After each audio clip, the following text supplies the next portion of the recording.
জন্য আসলে আমি দুঃখিত এবং আমি লজ্জিত। জন্য আসলে আমি দুঃখিত এবং আমি লজ্জিত। জন্য আসলে আমি দুঃখিত এবং আমি লজ্জিত। চুয়াডাঙ্গার দর্শনায় বিক্রয় কর্মীদের কাছ থেকে দৈনিক দেশেরপত্র পত্রিকা নিয়ে ছিঁড়ে ফেলার পর ভুল স্বীকার করে ক্ষমা চেয়েছেন শরীফ নামের এক যুবক। তিনি এ ধরনের কর্মকাণ্ড আর কখনো করবেন না বলে প্রতিশ্রুতি দেন। আমার নাম শরীফ।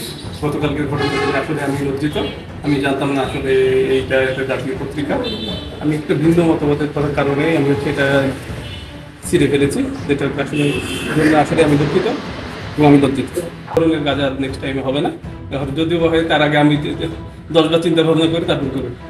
উল্লেখ্য যে গত 2 যুগ ধরে ঈদের ছুটিতে সারা দেশে ইসলামের সঠিক আকীদা নিয়ে লেখা বিভিন্ন কলাম সম্বলিত দৈনিক দেশেরপত্র পত্রিকা বিক্রি করে আসছেন হেজবুত তৌহিদের সদস্যরা। তবে কোথাও কোথাও কিছু অতি উৎসাহী লোক মিথ্যা প্রচারে প্রভাবিত হয়ে বিক্রয় কর্মীদের হেনস্থা করে এবং পত্রিকা ছিঁড়ে ফেলার মতো ঘটনা ঘটতে দেখা যায়। তবে এসব ঘটনায় পরবর্তীতে আইনি পদক্ষেপ নিলে তারা ভুল স্বীকার করেন এবং জানান সোশ্যাল মিডিয়ায় অপপ্রচারে প্রভাবিত হয়ে তারা এ ধরনের কাজ করে থাকেন।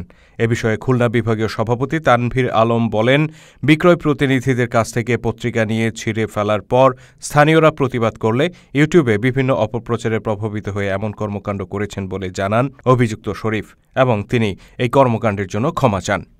দর্শনা প্রেস ক্লাবের সামনে শরীফুল নামের এক ব্যক্তি আমাদের বিক্রয় কর্মীর কাছ থেকে দৈনিক দেশেরপত্র পত্রিকা 60 কপি সে ছিনিয়ে নিয়ে আগুন দিয়ে পুড়িয়ে দেয়।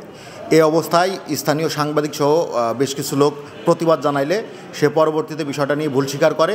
সে বলে বিভ্রান্তমূলক বিভিন্ন ইউটিউবে বক্তব্য দেখে এই পত্রিকাটার নিষিদ্ধ পত্রিকা, এই মর্মে আমি পত্রিকাতে আগুন দিয়ে ফেলছি।